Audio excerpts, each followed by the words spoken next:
lo que pretendemos con este curso.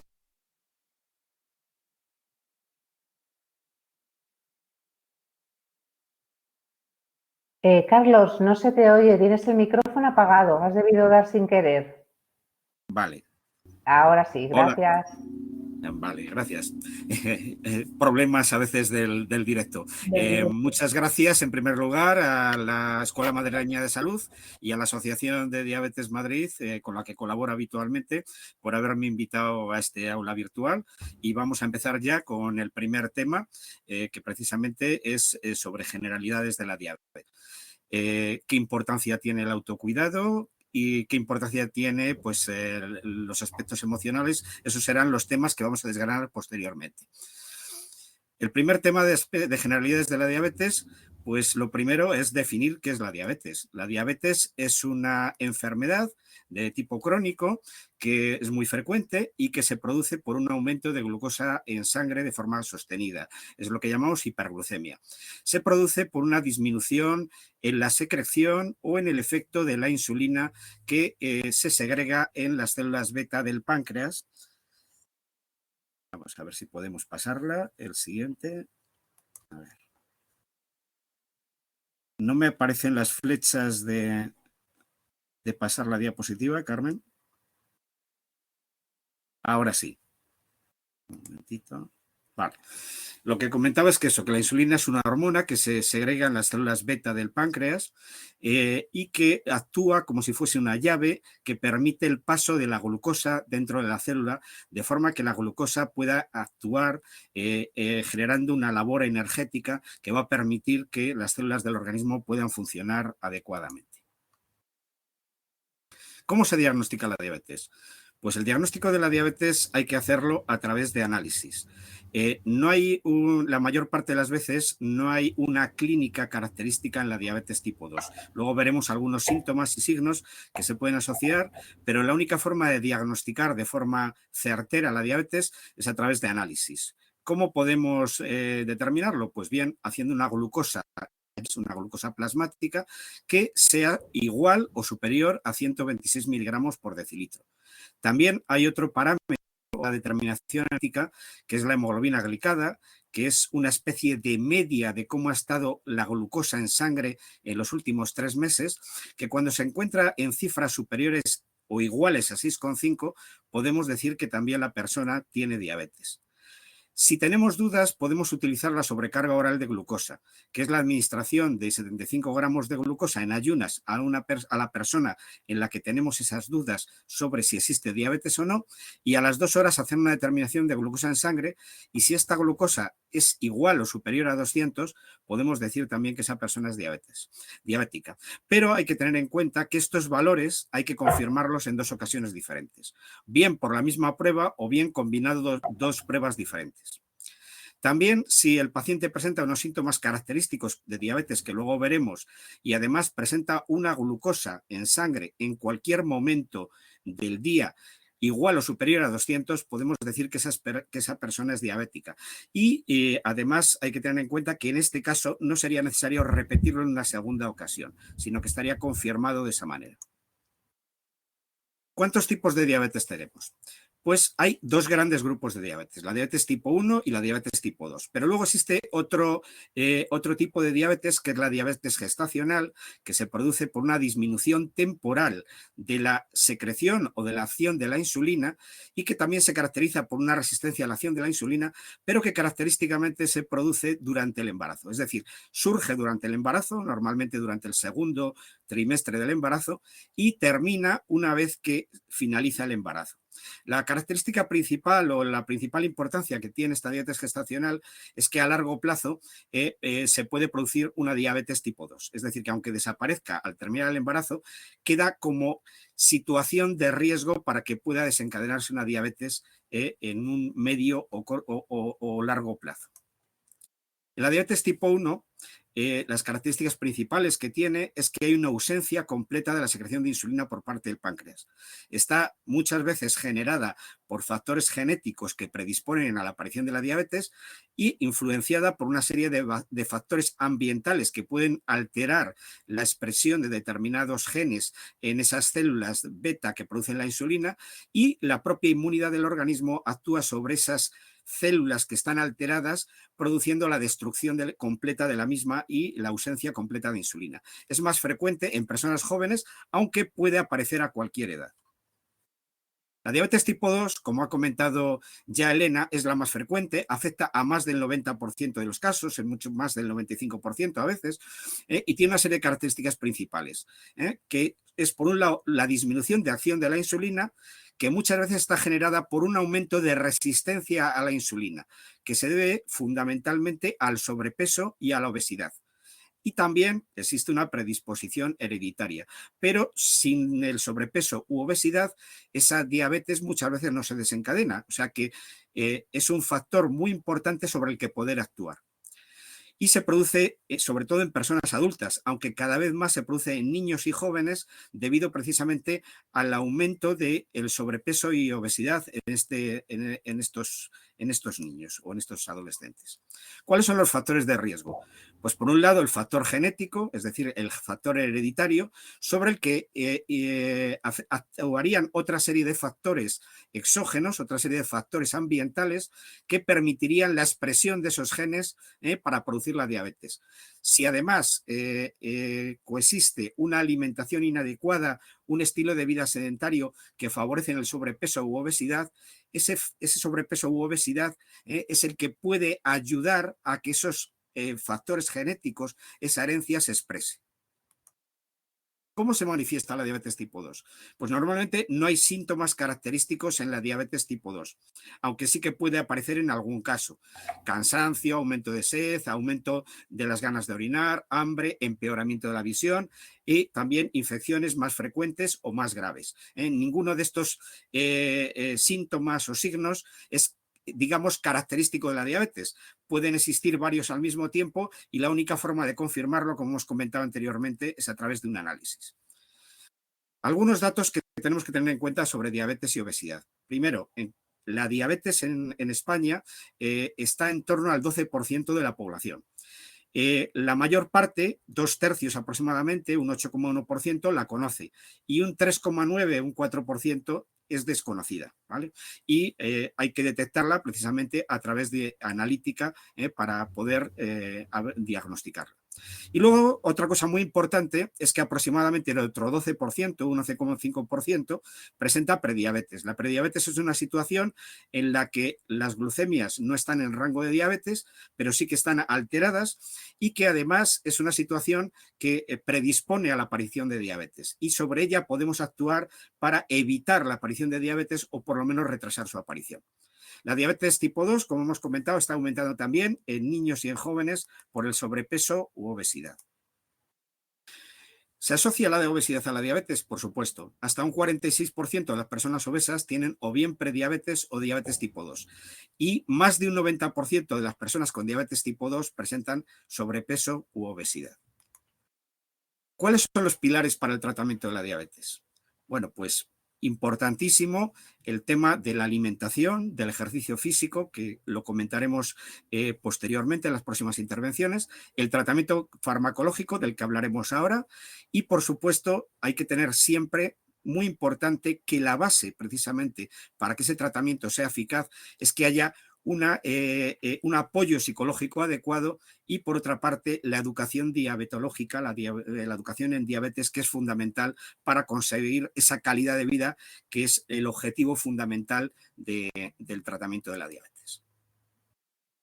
En cuanto al tratamiento farmacológico, tenemos por un lado los antidiabéticos no insulínicos. Se emplean fundamentalmente en la diabetes tipo 2 y actúan por diferentes mecanismos de acción. Lo que hacen es disminuir el exceso de glucosa en sangre, y lo hacen por diferentes vías. o bien disminuyen la liberación de glucosa por el hígado, como la metformina, que es un fármaco, digamos, de base para el tratamiento de la diabetes y que se combina con otros fármacos. Otros que aumentan la secreción de insulina por parte del páncreas, las sulfonilureas y las glinidas, que antes eran el único medicamento que se utilizaba en la diabetes junto con la metformina, pero que actualmente han sido superadas y se utilizan mucho menos. Hay otro grupo de fármacos que disminuyen la resistencia a la acción de la insulina, como son las tiazolindionas. Otras frenan las hormonas hiperglucemiantes, como el glucagón, que los agonistas del GLP-1 actúan a ese nivel y actúan sobre esas hormonas que suben los niveles de glucosa en sangre. También hay fármacos que aumentan la eliminación de glucosa a través de la orina, son los fármacos glucosúricos. Y luego existen fármacos que actúan a diferentes niveles. Esos son los análogos del GLP-1, los agonistas del GLP-1. Y luego se pueden combinar los diferentes fármacos para, digamos, hacer un abordaje desde múltiples factores que generan la diabetes. En cuanto a las insulinas, la insulina es otro de los fármacos fundamentales en el tratamiento de la diabetes, sobre todo en el caso de la diabetes tipo 1, en la que se usa de forma generalizada, pero también a veces en la diabetes tipo 2, cuando se necesita, se puede utilizar la insulina, o bien sola o bien combinada con otros fármacos, que es lo más habitual. La insulina actúa permitiendo la entrada de glucosa en la sangre, de la sangre a las células, y por lo tanto permitiendo que ésta actúe correctamente. Las insulinas se clasifican en 3 grupos fundamentales. Las insulinas de acción rápida o ultra rápida, que son las que utilizamos fundamentalmente antes de las comidas para evitar el pico de glucosa que se produce después de la comida. Las insulinas de acción basal, que son las intermedias, o la de acción prolongada, que esas son las que actúan normalmente en ayunas o antes de las principales comidas. Y luego las insulinas mezcla, que son una mezcla de insulina rápida e insulina de acción prolongada, y que se pueden utilizar en algunos casos, aunque no es lo ideal es combinar la rápida con la basal, pero en algunos casos se utilizan insulinas mezclas porque pueda ser más cómodo para el paciente su utilización. ¿Qué es lo que pretendemos conseguir en la diabetes? Pues pretendemos conseguir que la glucemia esté bien controlada, con una hemoglobina glicada adecuada, que lo habitual es que esté, o que tengamos como objetivo que esté por debajo de 7, aunque también en algunos casos se puede indicar que esté por debajo de 6,5 o de 7,5, dependiendo de las características del paciente, que controlemos el colesterol, los triglicéridos, la presión arterial, evitar el tabaco, fundamental, evitar el sobrepeso, obesidad, reducir la posibilidad de aparición de hipoglucemias y evitar las complicaciones crónicas. Y ya para terminar, ¿qué no es la diabetes? Pues no es una enfermedad contagiosa, no es una enfermedad invalidante. La diabetes tipo 2 no es menos importante que la diabetes tipo 1, es decir, debemos desterrar ese concepto de tengo solo un poco de azúcar. Y luego tampoco es una enfermedad que no permita hacer una vida normal en los estudios, la profesión, deporte, relacionados con los demás, con la familia, con los amigos, tener hijos, disfrutar de una calidad de vida adecuada. Y precisamente para disfrutar de esta calidad de vida adecuada, voy a dar paso a Jorge Acero para que nos explique el autocuidado, que precisamente es el que nos puede ayudar a esa calidad de vida adecuada que todos deseamos. Muchas gracias.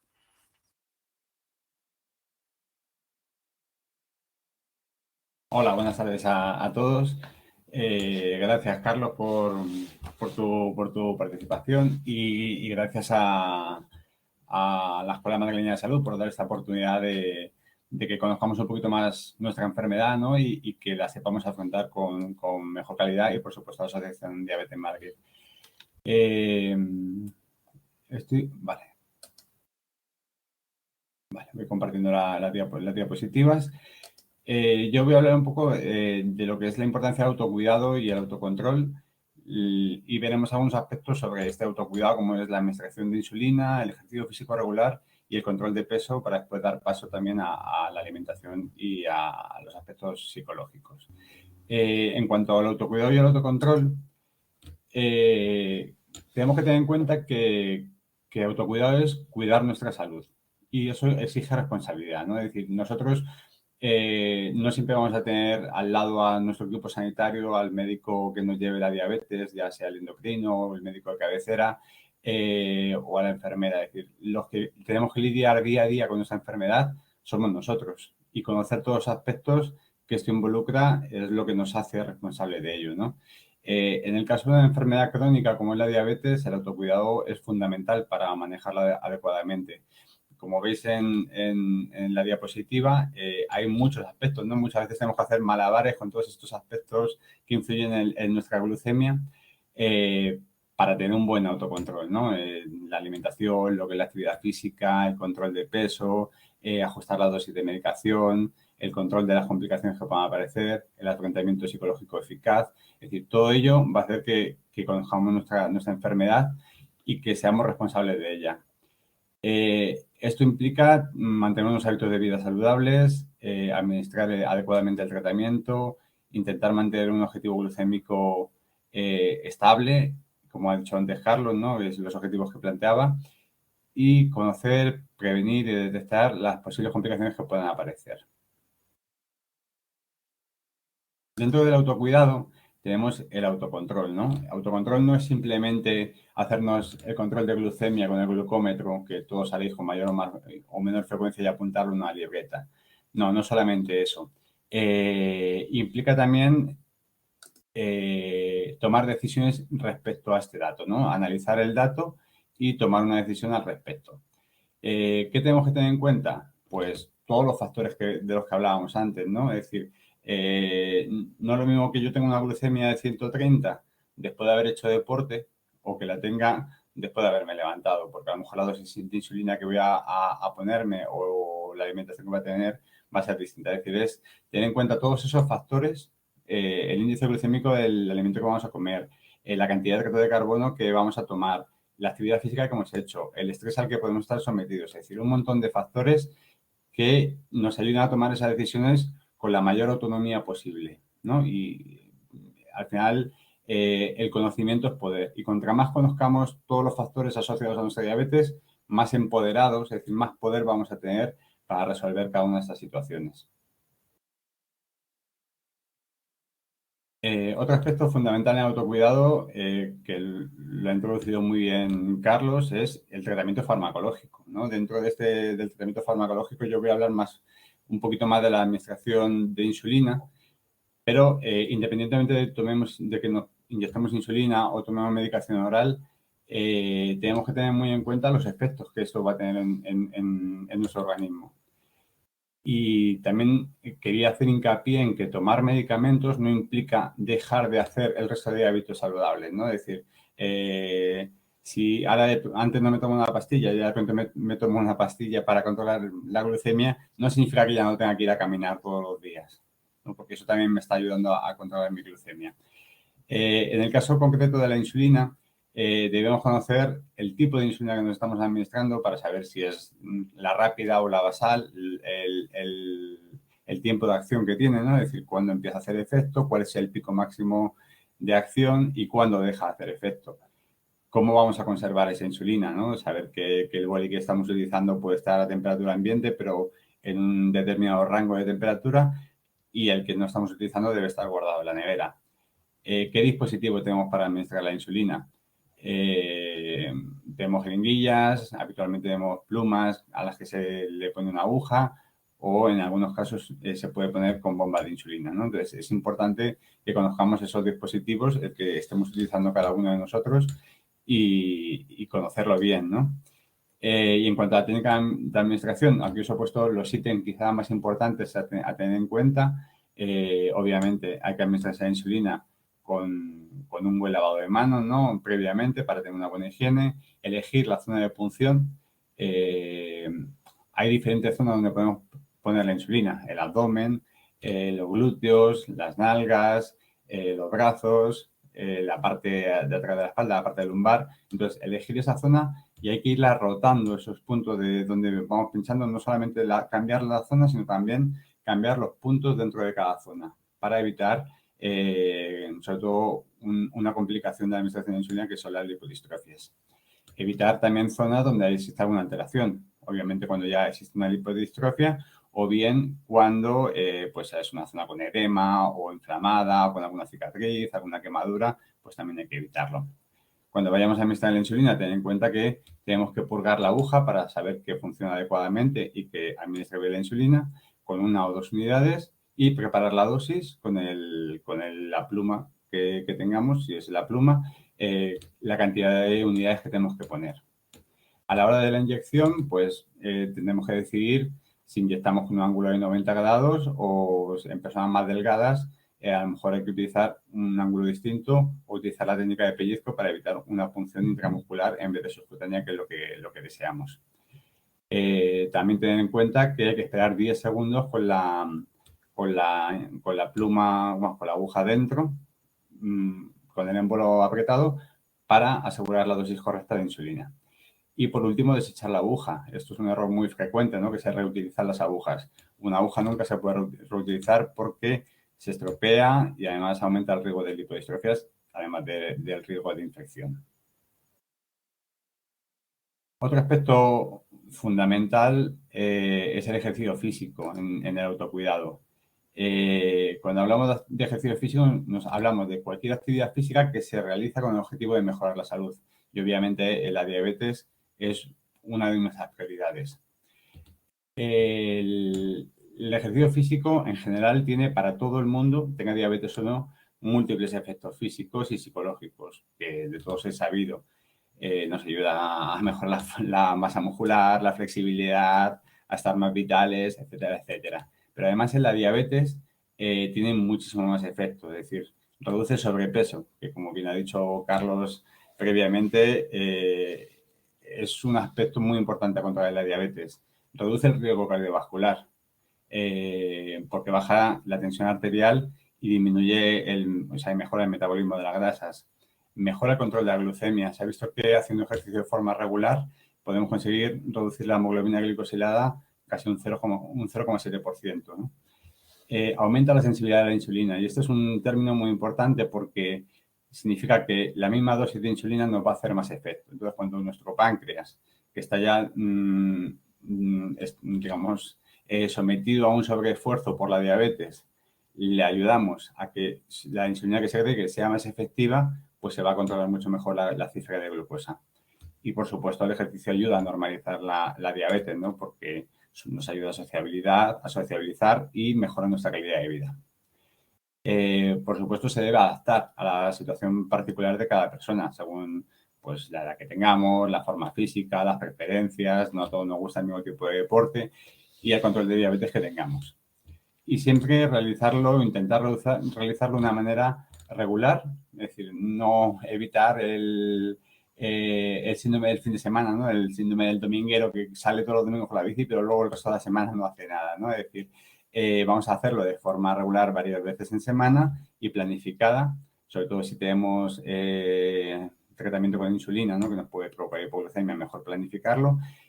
Y el que hagamos ejercicio físico, a lo mejor 2 o 3 veces en semana, no nos exime de evitar el sedentarismo el resto del día. No es decir, ya he hecho hoy una sesión de deporte, ya me puedo tirar todo el día en el sofá. No se trata de eso.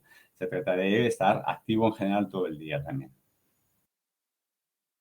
Entonces, hemos visto que el ejercicio físico tiene múltiples beneficios, pero ¿cómo lo hacemos? ¿Qué recomendaciones nos dan las asociaciones de diabetes para realizar ejercicio y que realmente sea efectivo para controlar nuestra diabetes? Bueno, por un lado tenemos que tener en cuenta el tipo de ejercicio. El tipo de ejercicio debe ser una combinación de ejercicios aeróbicos con ejercicio de fuerza muscular. Aeróbicos nos referimos a ejercicios que implican grandes grupos musculares, como pueden ser pues, correr, montar en bicicleta, caminar, natación, con aquellos de fuerza muscular, que son aquellos que hacemos pues, más con pesas. En cuanto a la intensidad, se recomienda que sea una intensidad moderada. Podemos establecer que la intensidad sea leve, moderada o intensa, ¿no? Entonces, moderada pues es aquella que nos aumenta un poco la frecuencia cardíaca, nos acelera el pulso y nos aumenta también la respiración. En el gráfico que tenéis a la derecha podéis ver cómo implica el consumo de glucosa según aumentamos la intensidad, que quizás es la intensidad y la duración es lo que más hace que gastemos glucosa. Por otro lado está la frecuencia. ¿Cada cuánto debemos hacer ejercicio? Pues mínimo 3 días en semana, ¿vale? Para evitar ese efecto dominguero y que los efectos de la glucemia se mantengan a lo largo del tiempo. Y lo ideal sería que hagamos 5 sesiones a la semana. ¿Y qué duración debemos tener? Pues se recomienda que se hagan al menos 150 minutos a la semana.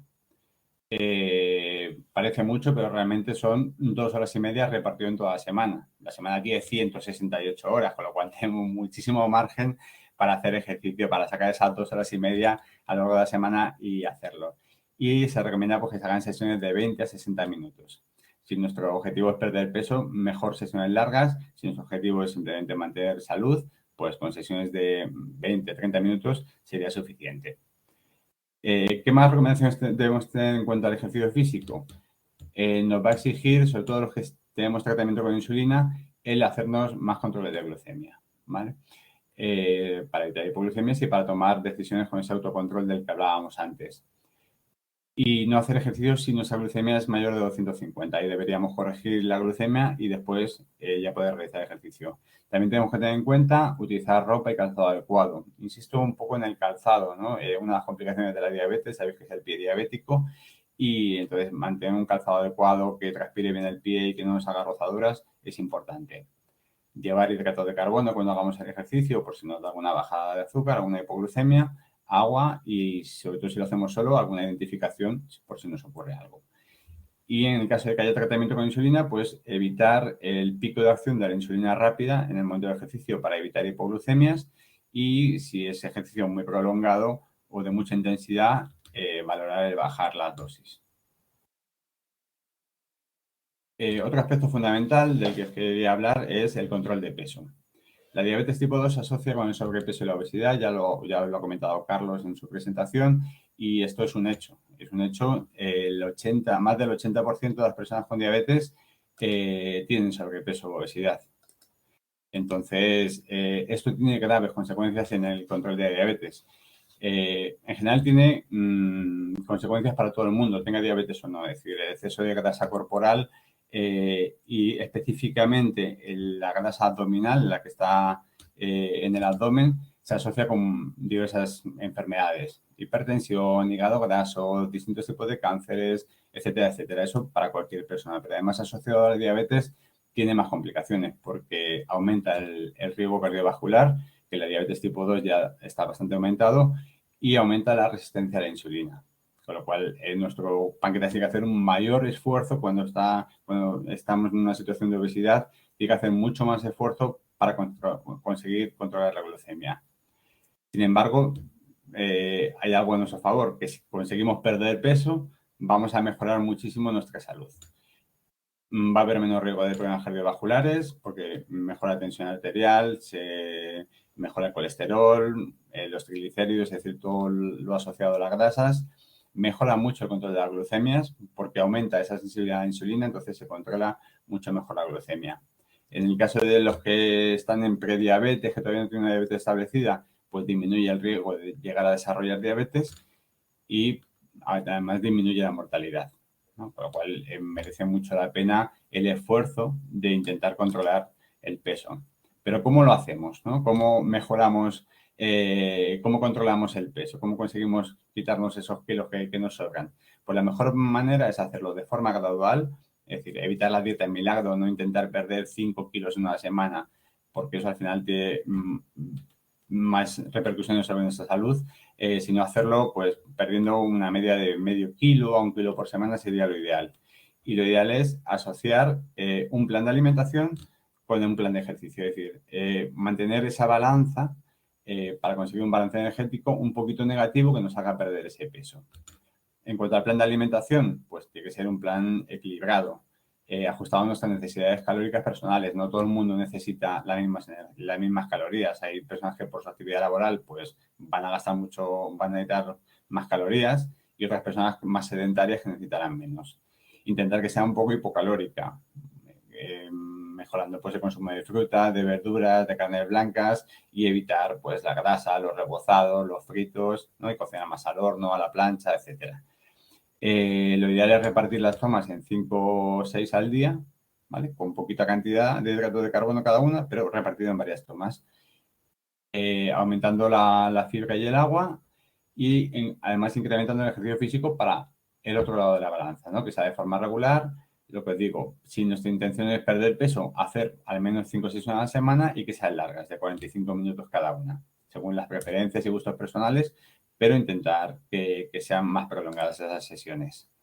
Y no añado nada más, le doy el paso a Rocío Maraver, que os va a hablar de alimentación. Ella es dietista y nutricionista y colabora también con la Asociación de Diabetes Madrid.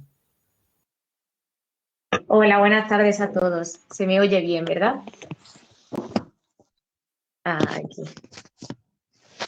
A ver, un segundito, que es que por problemas técnicos estoy conectada desde el teléfono y yo creo que va todo perfecto.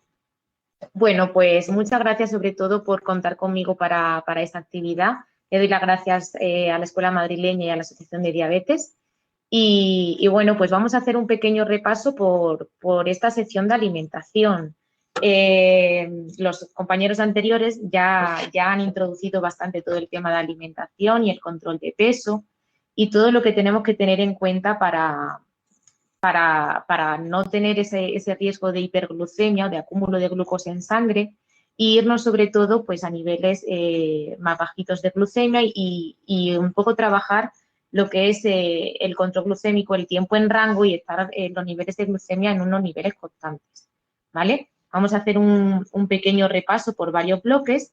Sobre todo vamos a hablar sobre qué es una alimentación correcta, vamos a repasar los diferentes grupos de alimentos, los diferentes nutrientes, vamos a hablar del método del plato y de las porciones, vamos a hablar un poquito sobre índice glucémico y sobre otros aspectos como puede ser el control de peso, las dislipemias o la tensión arterial para ver cómo afecta también la alimentación. Muy bien, pues para que una alimentación sea correcta, como justo ha hablado mi compañero, tiene que ser adecuada a las calorías. No nos va a valer la misma pauta alimenticia para una persona que necesite menos aporte calórico que para una que a lo mejor tiene mucho gasto calórico porque, por ejemplo, realiza una alta actividad física. Entonces, la dieta de cada persona debe ser suficiente en calorías y adecuada tanto a su edad como a su grado de actividad física como a su sexo. También debe ser inocua, es decir, que también sea segura, que tengamos un alcance a alimentos que sean seguros, a conservación de alimentos, que no genere, ¿no? Pues, enfermedades por contaminación, por ejemplo. Debe ser también equilibrada, es decir, que tenga el aporte adecuado de los diferentes nutrientes, que ahora vamos a hacer un breve repaso. Y luego también debe ser variada, porque esto es muy importante. La diabetes es una condición que tiene esa parte de la alimentación, una parte fundamental de su tratamiento, pero necesitamos que nos guste lo que estemos comiendo, ¿no? Si vemos una dieta como algo muy restrictivo o como algo triste, pues seguramente no vamos a estar tan motivados para hacer estos cambios. Entonces, necesitamos que sea variada, que sea atractiva, que nos guste, que sea equilibrada y suficiente para el aporte calórico de cada uno.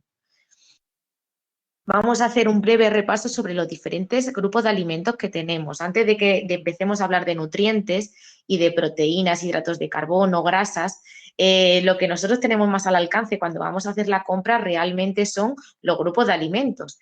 Y entre ellos tenemos estos 7. Tenemos la leche y los derivados, los alimentos proteicos, que son la carne, los pescados, los huevos y algunos alimentos o proteínas vegetales que cada vez están más de moda, como puede ser el tofu o el seitán.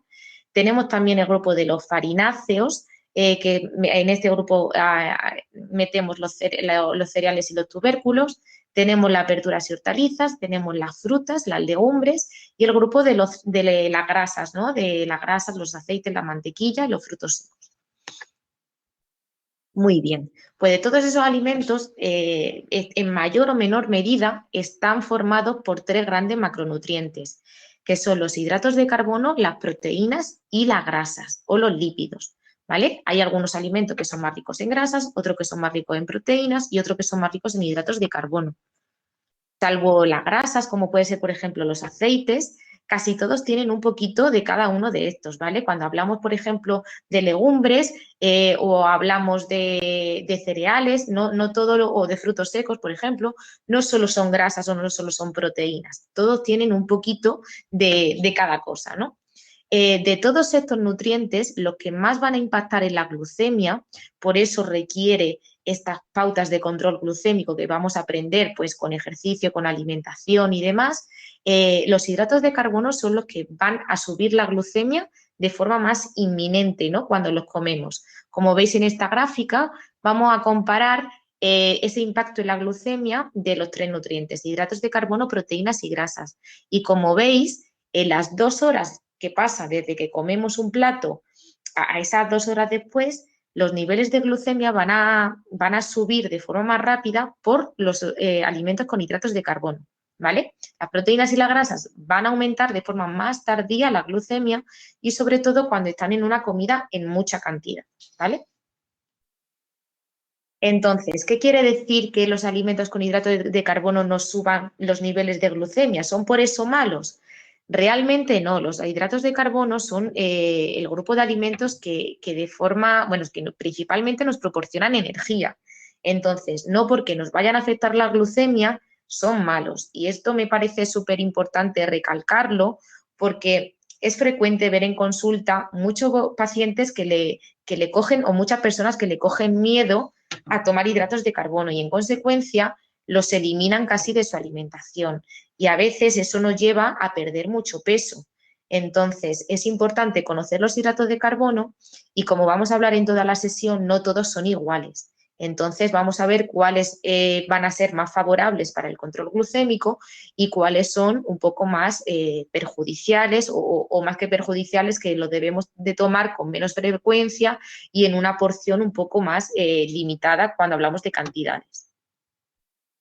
Muy bien, pues vamos a hacer un repaso de cuáles son los alimentos que contienen hidrato de carbono. El primer grupo de alimentos que tenemos aquí son las frutas, ¿vale? Luego tenemos a la derecha las verduras, aunque es verdad que las verduras, sobre todo la verdura de hoja verde, no tiene mucha cantidad de hidratos de carbono. Sin embargo, hay algunas verduras como puede ser el tomate, los pimientos, que cuando los tomamos en más cantidad, pues algo vemos que suben. Luego vamos a hablar un poco que también depende de la forma como los cocinemos, ¿vale? Ahí, por ejemplo, el papel de las cremas de verdura tiene un impacto un poquito más mayor que cuando comemos en sólido y masticamos. Luego tenemos el papel o el grupo de los cereales, los tubérculos, el que antes hemos dicho que se llamaba farináceos. Tenemos también las legumbres y tenemos también el grupo de los lácteos, que tenemos aquí la leche, el yogur, los quesos, pero sobre todo más la leche quizá es el que tiene un poquito más. Y luego pues los dulces, los caramelos, todo este tipo de producto.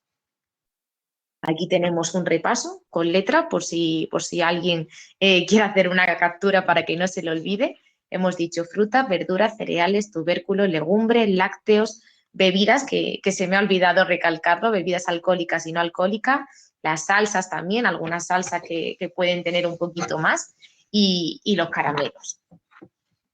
Muy bien, entonces el siguiente paso sería recordar que hay alimentos que están libres de hidrato de carbono, ¿no? Que apenas tienen.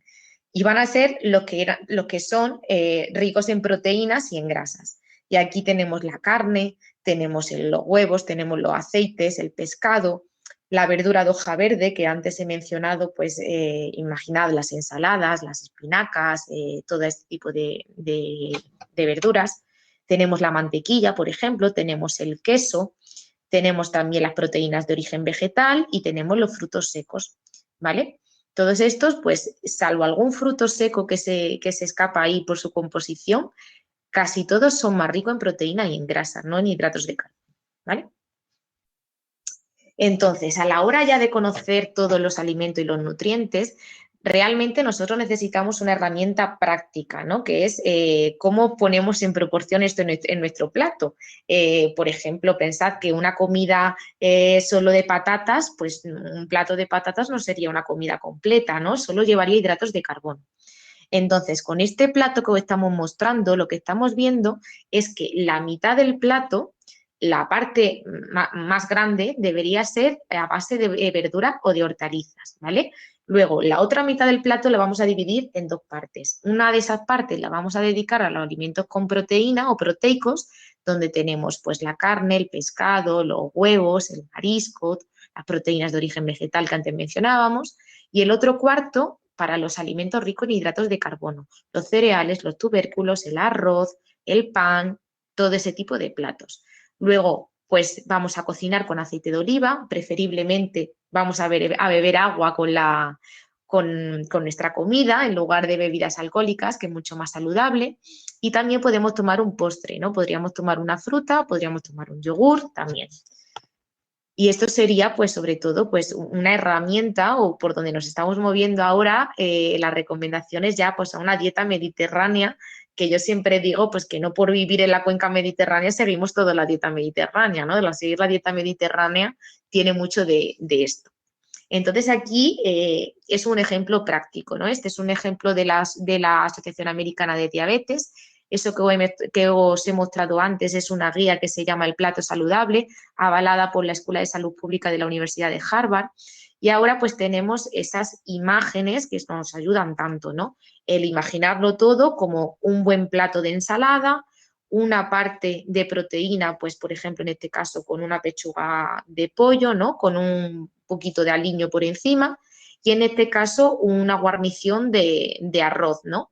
Que cuando hablamos de arroces, pues ahora vamos a hablar un poco del índice glucémico, pero destacaríamos alguno, por ejemplo, así como el arroz integral, ¿no? Que tiene un índice glucémico un poquito más bajo que el arroz blanco. Aquí os mostramos algunas fotos caseras nuestras a la hora de planificar estos platos, ¿no? Como por ejemplo en el centro, pues unas verduras salteadas con un filete de salmón y unas patatas así panaderas, o un trocito de tortilla con un filete de pollo y una ensalada, que hay muchos de estos alimentos que en consulta vemos que muchas personas con diabetes acaban suprimiéndolo, ¿no? Pues el comer alguna vez un trozo de tortilla de patata o un plato de pasta. Entonces, no significa que dejemos de comerlo, no hay alimentos prohibidos, pero sí que aprendamos mucho las proporciones. Si os fijáis en este plato de pasta, hay verduras, hay proteína, la pasta no es el ingrediente principal, ¿no? Y a la hora de elegir la pasta, pues si la elijo integral, que va a tener menor índice glucémico, mejor que mejor. Aquí tenemos más guías, lo que decía, pues unos espaguetis con unos champiñones y un chipirón así salteadito, o un cuscús con verduritas y un huevo así cocido, ¿vale? Unas espinacas también con arroz integral, con nueces y queso. Y luego, pues estaría también el recordar que cuando tengamos un plato, por ejemplo, un pollo guisado con patatas, que veamos que tiene poca patata, poca verdura, pues le ponemos un primer plato de, por ejemplo, una ensalada. Esa ensalada, como ya rica en fibra, nos va a ayudar a que el segundo plato, que es más contundente, que lleva un poco de patata y hidrato de carbono, se digiera un poco más despacio, ¿vale? La fibra, todos los alimentos ricos en fibra, van a ser nuestros mejores aliados para hacer una digestión un poco más lenta y que esa glucosa que está dentro de los hidratos de carbono pase de forma más despacio a la sangre. Y en consecuencia, cuando nos hagamos los controles, no veremos esas subidas tan bruscas o esos picos que ahora se ven cuando tenemos sensores de medición de glucosa y vemos esas gráficas, ¿no? Haz aquí otro ejemplo más, por ejemplo, pues comparar la de arriba con la de abajo, cuando comemos filetes con patatas o comemos ensalada con un filete y un poquito de patata, que los hemos puesto porque son muy visuales. Y bueno, ya por último, pues sería también trabajar un poco que para quien se apañe bien, ¿no? Pues también se puede trabajar con medidas caseras. Cuando hablamos, por ejemplo, de medida casera, podemos decir que de verdura pues serían como 2 manitas así puestas, como un cuenco, ¿no? Así de verduras, que la parte de la proteína sería como la palma de una mano, que son pues unos filetes así de entre 120 y 150 gramos. Si hablamos de hidrato de carbono, hablamos con un puño cerrado, y eso pues también nos puede ayudar a la hora de planificar las cantidades en nuestro plato. Bueno, podemos ir entonces ya finalizando, que decimos que realmente importa el cuánto cuando hablamos de cantidades, pero también importa cuáles, ¿no? Es importante, pues, si yo como más pan o menos pan, pero también qué tipo de pan elijo, ¿no? Entonces, pues aquí entra el índice glucémico, que es este concepto que nos viene a decir la velocidad con la que pasan los hidratos de carbono a la sangre, ¿no? O esa capacidad que tienen de aumentar los niveles de azúcar o de glucemia, mejor dicho. Entonces aquí podemos decir que tenemos alimentos que van muy rápido y otros que van muy lento. Los que van muy rápido los llamamos como que son como una liebre, ¿no? Que va corriendo y cuando hacemos el control vemos una subida muy rápida, y otros que van más despacito, que parece que los comemos y que casi los niveles de glucosa no varían mucho. Entonces eso lo llamamos de índice glucémico medio o más bien bajo. Aquí tenéis alguna gráfica de cómo pueden, comparando con la glucosa, que sería el alimento pues, que tiene un índice glucémico mayor o más alto, cómo otros con índice glucémico medio bajo hacen una curva de glucosa mucho más baja, un aumento. Por ejemplo, un índice glucémico, un alimento con índice glucémico muy alto podría ser pues, un zumo de naranja, ¿no? Que a lo mejor alguna persona con diabetes cuando ha tenido una hipoglucemia pues la remonta con un zumo porque nos interesa salir rápido, ¿no? De esos niveles de glucosa bajos y sin embargo un alimento con índice glucémico bajo sería, por ejemplo, pues unas lentejas que seguramente muchos de vosotros, si os hacéis una glucemia capilar o con sensor, antes de comer la tenéis en unos niveles estables, imaginad en un 130 y a las 2 horitas de haber comido estáis más o menos por ahí, pues ya habéis visto que esa glucemia, pues esas lentejas no han tenido un impacto muy acentuado, ¿no? Entonces, estos factores del índice glucémico, podemos decir que el índice glucémico no es un valor estático, ¿vale? Sino que nosotros lo podemos modificar. Y aquí tenéis un resumen de ciertos factores que podemos preguntar, o sea, que podemos hablar, ¿no? Uno de ellos sería el aporte de fibra y entonces aquí podemos destacar que tanto la fruta como la verdura y todos estos alimentos, cuando los comemos en sólido, pues tienen un mayor aporte de fibra. Entonces, todo siempre nos va a interesar que tenga un aporte de fibra alto, ¿no? O también, por ejemplo, tenemos los cereales integrales, el arroz, la pasta, el pan. Así que cuanto más fibra, siempre será más saludable. Luego tenemos también la cocción del alimento. Por ejemplo, un plato de pasta, cuanto yo más cuezo la pasta, más va a aumentar o la glucosa en sangre o va a tener un índice glucémico mayor. Por eso nos interesa mucho, o seguro que muchos lo conocéis, este concepto de la pasta al dente, ¿no? Dejarla un poco más crudita para que no aumente tan rápido la glucemia.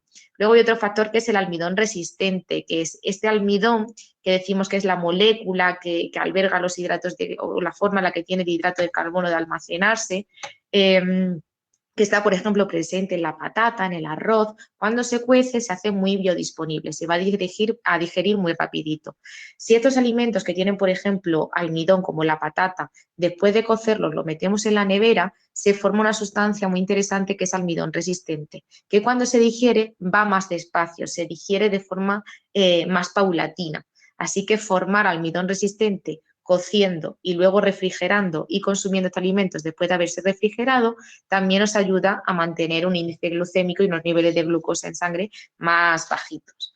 También tostar un alimento disminuye el índice glucémico, también congelar un alimento disminuye el índice glucémico. El grado de maduración, por ejemplo, una fruta cuanto más madura está, en mayor índice glucémico tiene.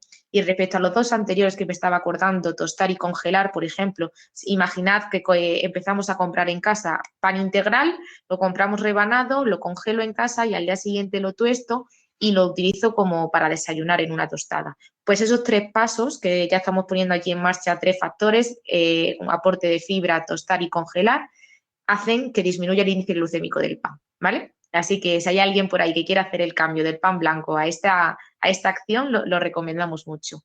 Luego también la pastificación. Hay también un proceso en el que en la elaboración de las pastas, que cuando se prensa así, ¿no? se pastifican, también disminuye el índice glucémico.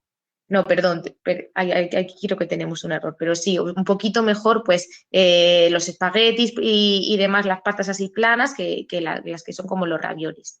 Luego también las combinaciones de diferentes alimentos, como puede ser fibra, proteína, grasas. Por ejemplo, tengo un alimento con hidrato de carbono, como puede ser una fruta o un trocito de pan y me lo tomo con un poquito de queso fresco o una fruta con unas nueces. Pues esas combinaciones nos ayudan a que el alimento en cuestión con hidrato de carbono vaya un poquito más despacio y se absorba más lentamente. Y luego la presentación. Hemos dicho que cuanto todo está más líquido, más triturado, como el aparato digestivo tiene menos que trabajar, ¿no? Lo va a pasar todo mucho más rápido a la sangre, nos va a subir más rápidamente la glucosa en sangre. Así que todo, cuanto más sólido sea y más mastiquemos, también nos va a ayudar a que ese alimento en cuestión tenga un índice glucémico menor y que tengamos mejores niveles de glucosa en sangre después de esa comida. Y ya mi parte finaliza. Ya con esta parte, pues damos paso también a Mario. Mi parte era el autocuidado en el ámbito de la alimentación, la de mi compañera María Eugenia, pues será sobre todo de la parte de psicología. Así que le doy paso y nada, luego nos vemos al final para destacar algunos puntos. Muchas gracias, Rocío. Bueno, quería dar las gracias a la Escuela Madrileña de... A ver, que yo en el centro siempre. A ver cómo voy. A la Escuela Madrileña de Salud y a la Asociación Diabetes Madrid por tener tan en cuenta a las personas que tenemos diabetes, ¿no? Y proporcionar este tipo de encuentros y de espacios para que entre todos sigamos viendo cómo nos manejamos con esto de qué es tener diabetes, ¿no?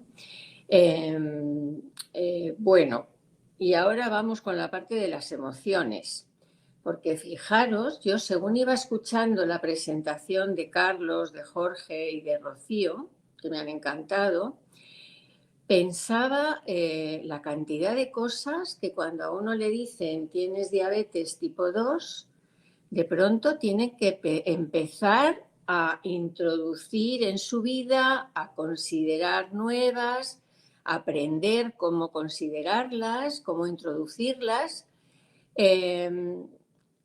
Y ojo, que es fundamental poder tomar estos conocimientos y aprender. Jorge lo ha dicho, el conocimiento es poder, pero hace falta. Pero sin embargo, ¿y qué pasa con cómo nos encontramos y cómo nos sentimos? Con eso, ¿qué hacemos? ¿No? Habitualmente es eso, estamos tan ocupados en lo otro que muchas veces no es ya que el médico no nos pregunte, bueno, ¿y usted cómo se encuentra? ¿Cómo ha recibido la noticia? ¿Cómo se va manejando? ¿Qué hace? Sino que es que muy a menudo somos nosotros mismos los que vamos tan a matacaballo, tan teniendo que incorporar tantas cosas, que atender, porque, a ver, la diabetes aparece, pero nuestra vida continúa y todo lo que atendíamos antes lo tenemos que seguir atendiendo, ¿eh? Y aparte, incorporar todo esto que venimos diciendo. Entonces, ¿cómo nos sentimos? ¿Le hacemos caso? ¿Nos damos un margencito para ver, oye, esto me está pasando más factura de la que yo me podía haber imaginado? O, no sé, me estoy sintiendo, no sé cómo se pone esto, chicos. Me estoy sintiendo muy desanimado. O por otro, también puede haber personas que digan yo esto lo llevo bien porque, bueno, pues me ha tocado y para adelante con esto que se incorpora de nuevo en mi vida, ¿no? Entonces, yo había tomado el título de ¿qué es hacer un lugar a nuestras emociones? Precisamente a dar un espacio a poder reflexionar cada uno y plantearnos cómo nos encontramos anímicamente, tanto de uno con uno mismo, como con los miembros de la familia, como con los amigos, como con la pareja, porque son áreas que pueden verse afectadas, no que tengan que verse afectadas, porque ya eso vamos a ver que son las diferencias individuales, ¿no?, de cada uno, pero que pueden verse afectadas. Entonces, esto es básicamente hacer un lugar a nuestras emociones, que de no tenerlas en cuenta pasamos a preguntarnos qué nos está pasando, ¿no?, aparte de aprender. Ahora bien, este impacto de un diagnóstico nuevo va a caer en en cada persona que recibamos ese diagnóstico va a producir un impacto, y es que la palabra es impactante, un impacto diferente. ¿Por qué? Porque no hay dos personas que seamos iguales. Cada uno, como se dice popularmente, somos hijos de nuestro padre y de nuestra madre. Incluso los otros hijos de nuestro padre y de nuestra madre tampoco tienen mucho que ver con nosotros, ¿no? Es decir, cómo yo haya sido educado, en qué ambiente familiar haya crecido, cuál ha sido mi biografía, mi historia con el aprendizaje, con mis desarrollos también emocionales. Todo eso va a ser como, va a hacer que cada persona recibamos la diabetes y las cosas que nos pasan en la vida según nuestra manera particular de afrontarlas y de recibirlas. Esto es lo que me parece importante, ¿no? Entonces, si decimos que cada persona tenemos nuestra manera de recibir los acontecimientos de nuestra vida cotidiana, y en este caso la diabetes, me parece importantísimo cómo poder legitimar estas emociones que tenemos cada uno. ¿A qué me refiero? Muchas veces si uno se muestra afligido porque pues lo llevo fatal, no me hago con la dieta, no soy capaz de salir ni a caminar, no sé cómo hacer, pues suele haber quien te dice, pero hombre, tómatelo de otra manera porque tienes que ver que siempre hay cosas peores, ¿no? Mira a quien tiene un cáncer y que no lo va a superar, y mira a quien tiene pues lo que sea que nos quieran decir, ¿no?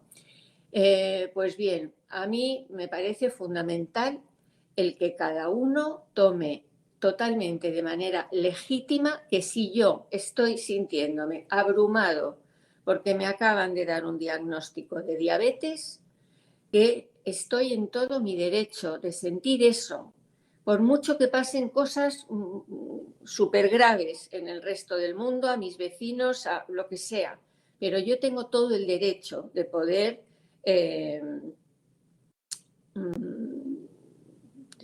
de sentirme como me sienta. Y no sentirme mal porque me debiera estar sintiendo de otra manera. Partir de esto me parece que es el primer paso para poder, ¿cómo decir? Oye, no me estoy dando cuenta de una cosa, Carmen o Elena, que yo no estoy viendo mi presentación. ¿No la Entonces, ves? si la podéis pasar. Las diapositivas. ¿La estáis En la parte de pasando? abajo, ¿no ves la presentación, Mariu? No.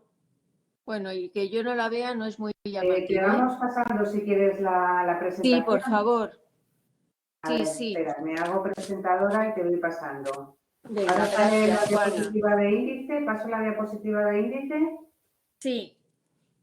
Ahora está la diapositiva que es hacer un lugar a nuestras emociones. Eso es, que es lo que hemos dicho, y la de las características personales y la de legitimación.